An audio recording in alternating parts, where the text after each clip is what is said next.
Hello and welcome to the Kaiserreich. Yes, I am playing Hearts of Iron 4 Kaiserreich mod. Like a few hours ago, I finished playing as Russia on my own time, and I realized, man, I should have recorded that. So I guess I will. Not as Russia though. I'm not playing Russia right after playing Russia. Instead, I'm going to play one that I haven't played before. That would be Austria. I'm not turning the difficulty up because the way difficulty going up in Hearts of Iron is kind of stupid. It makes the AI cheat, basically. Yeah, look at that. Cheating.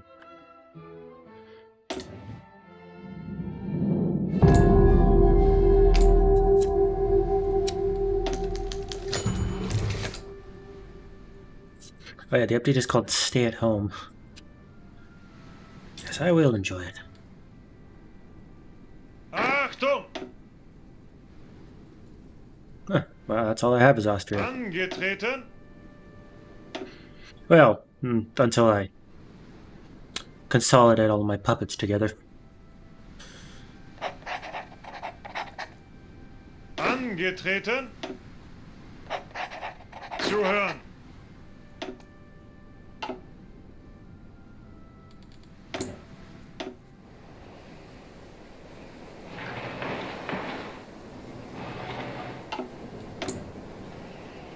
I'm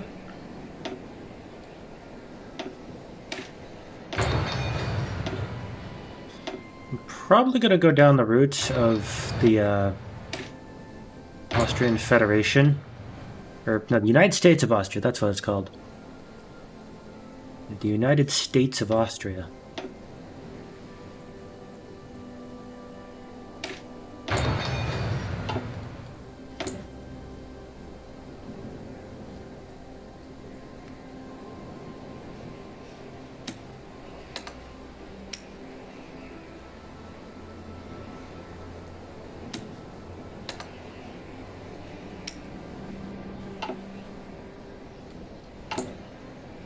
What does my equipment look like?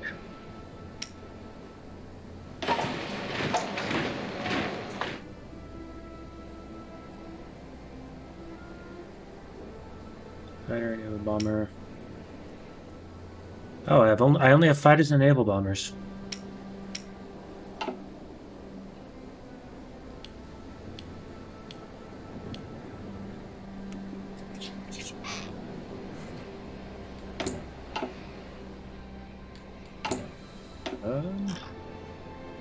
Oh yeah, I gotta wait for some events in order to start going down the focus tree.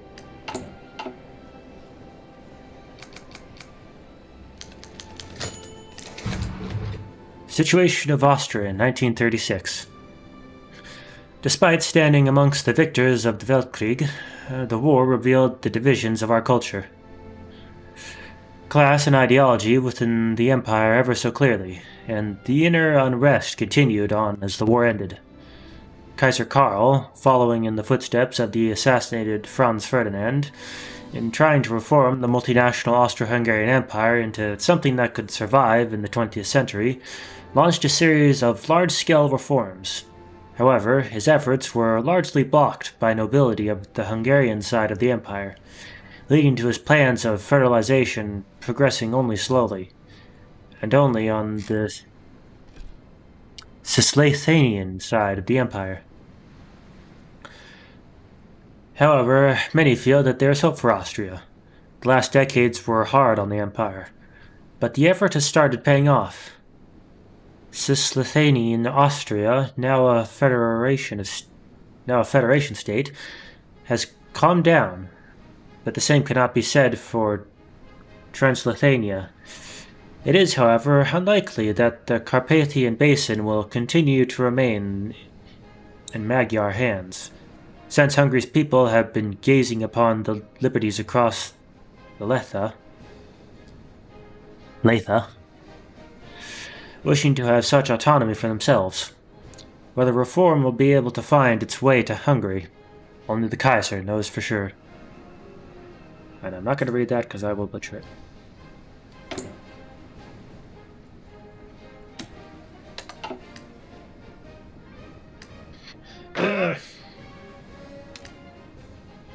I'll put you... Oh, so much happening. Voting rights in the Legislation Council. Or Legation Council. That's right, the Legation Cities. The Legation Cities were formed in 1928 as a result of the Americans intervening in the Zili-Fengtian conflict that they believed was going to spill out into open war between the Japanese and their Fengtian puppets, and the Zili and their German backers. When a passenger train was attacked by Chinese warlords, America saw the opportunity to mediate not only in order to create a more permanent solution to the instability in the East, but also enshrine the open-door policy in China, which allows all powers equal access to Chinese markets. Consisting of all official concessions in China, as well as a 30-mile neutral zone, the Legation Cities, officially known as the International Mandate for the Chinese Concessions, also hosts a forum, the Legation Council, for the various powers with Chinese interest to cooperate in Far Eastern policy. So the Austro-Hungarian Empire does not have voting position on this council. We mostly abstain on the harebrained plans proposed by the Americans, Germans, and Japanese, supporting only such self-evidently reasonable motions as economic relief for the Chinese and our own citizens. How exciting!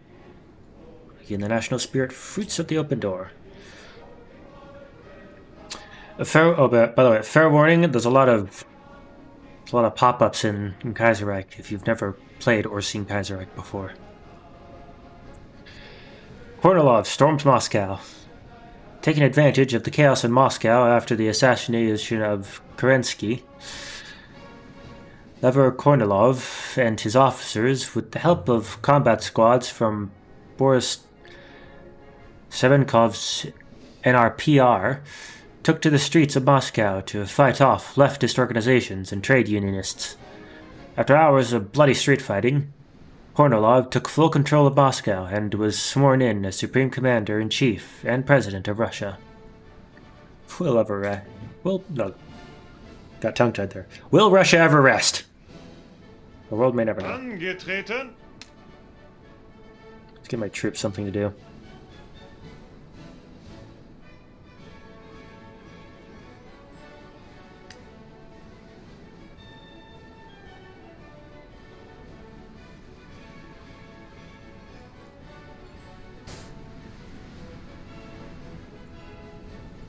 Now we wait for things to happen.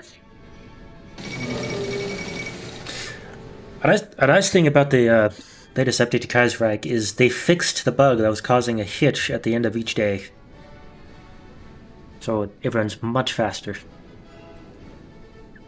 Edward VIII crowned as King of Great Britain. George V, the last King of Great Britain and Ireland to have ruled the Home Isles themselves, has passed while in exile in Canada. The first Windsor King, his reign shall be remembered with sorrow and sadness, as during it Britain lost both the Weltkrieg and its homeland. The crown was inherited by Edward, Prince of Wales, who now stylizes himself as Edward VIII. King Edward is a vengeful and ambitious man, and not on good terms with Prime Minister Mackenzie King. He lives on the goal of avenging his father and recognizing the British Isles. Or reconquering. I can't read. Where was I? And thus is quite popular amongst the British exiles in Canada, among others. Interesting. The Totalist Charter.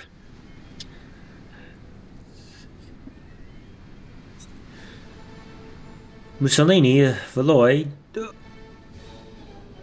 Ultramare, and other interested parties arrived in Birmingham today to discuss their common ground. It has been agreed that Maximism... Yeah, I'm not going to read that. I think it's something about some sort of communism. Fascism, maybe? Yeah, it has Mussolini in it. Fascism. People must reject this madness. I'm not playing as Italy, I don't need no more fascism. Although, The Italian Republic is my autonomous puppet.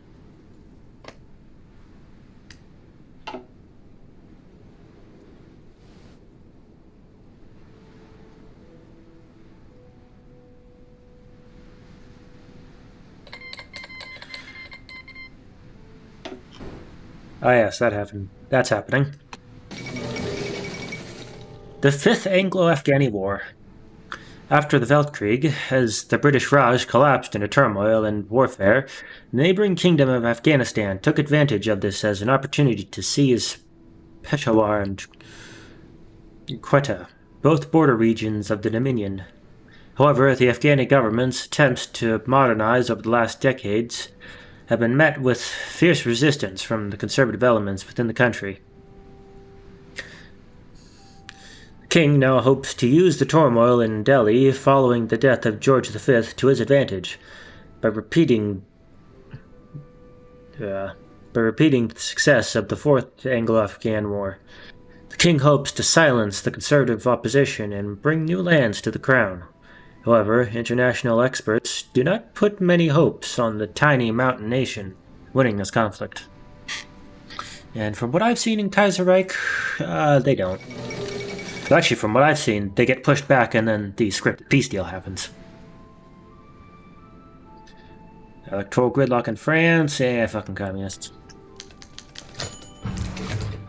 Here's the big one. Black Monday hits Austria.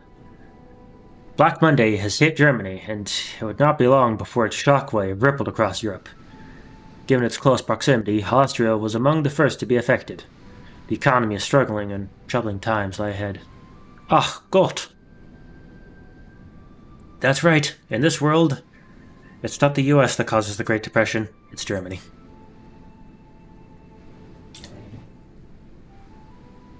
Can I do stuff yet? No. I don't think I can... yes, I need March 1st, 1936 for economic rehabilitation. And I also need the general elections to happen. Those are both this year, though.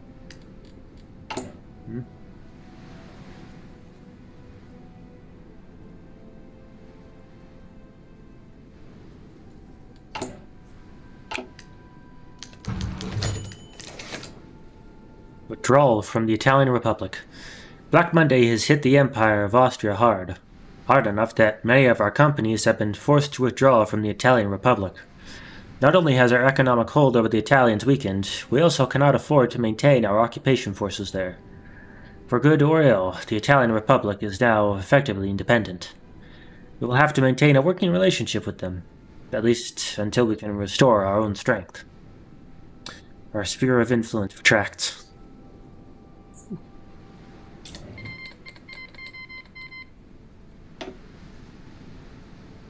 Austrian Auctions of 1936. Since federalization began, the Austrian elections were mostly reduced to the German-speaking part of the empire. Two major parties have dominated Austrian politics, the CS and the SDAP. This year's elections, too, are harshly fought. The SDAP and CS have very different ideas of dealing with the ongoing economic crisis. The SDAP's program focuses on easing the workers' plight, with a focus on unemployment benefits and government intervention. The CS, on the other hand, follow a program of severe austerity measures. It is for the people to decide. Does that mean...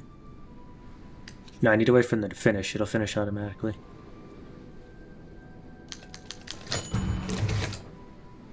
Opening of school and SDAP rally.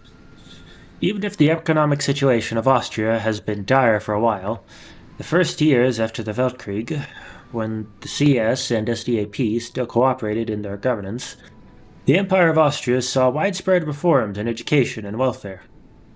Academies for specialized workers began construction. Workers' pensions were introduced, and child labor was once and for all eliminated. Vienna has been regarded as a frontrunner in socialist circles. Don't tell the communists that.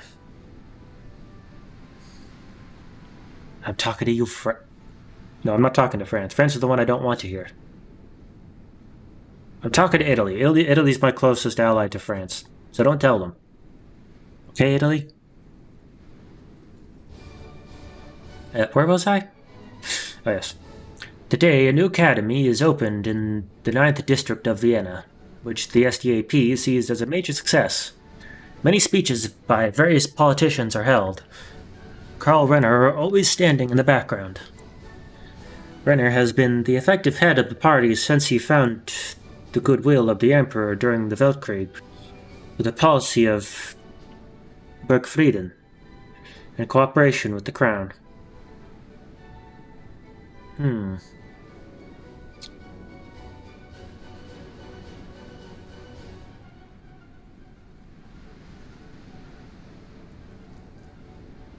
I want more Social Democrats? Let's see.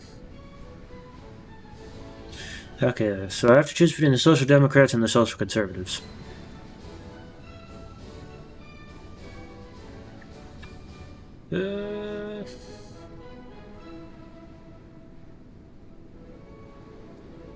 What do these sides get me?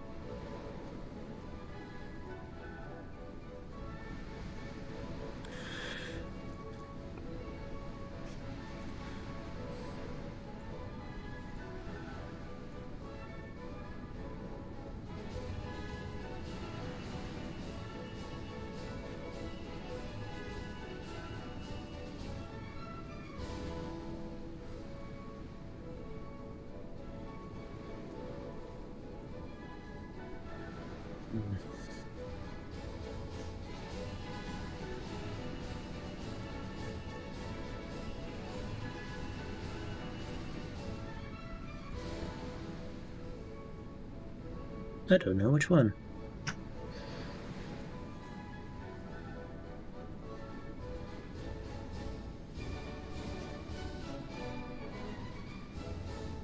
These don't seem to have any ideology requirements, although this does.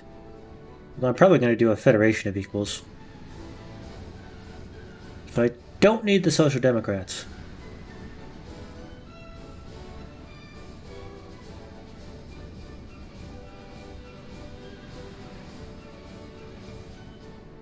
So yeah, I'd prefer it if they didn't claim the success of a joint government as their own.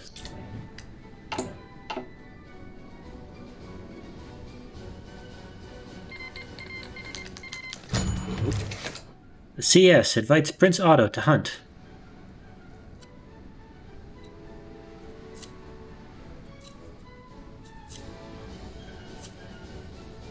The CS, the party of the Petite... What the fuck is that word? Or whatever that word is. Looks like bourgeoisie, let's call it that. Catholic Church and the conservative countryside usually refrains from holding large public events. In Vienna, they instead focus their efforts on smaller private meetings. One such planned meeting will be in the form of a hunt in the Withdrawal. Prince Otto was formally invited to join the hunt. Having enjoyed an aristocratic education, the Habsburg heir is already used to such social occasions. If he wants to.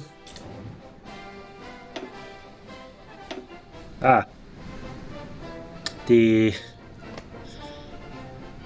well, they've changed the name already. Yep, they've fallen apart.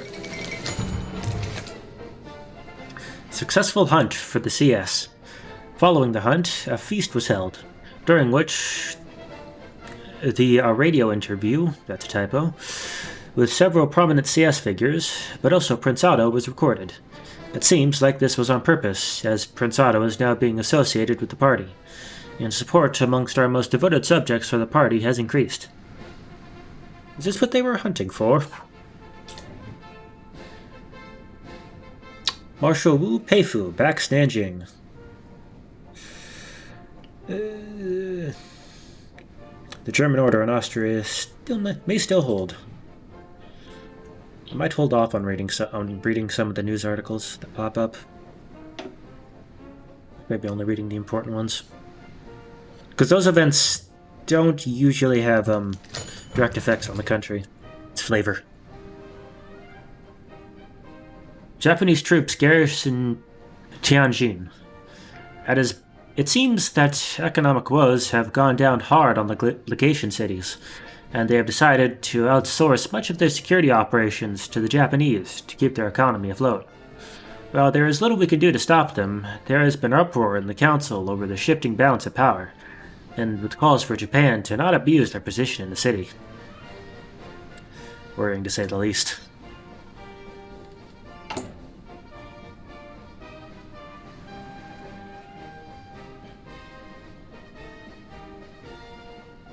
I could use some more stability. Nah.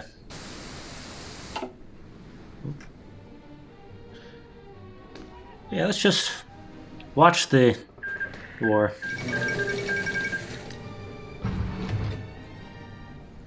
Gallo seizes control of Ecuador.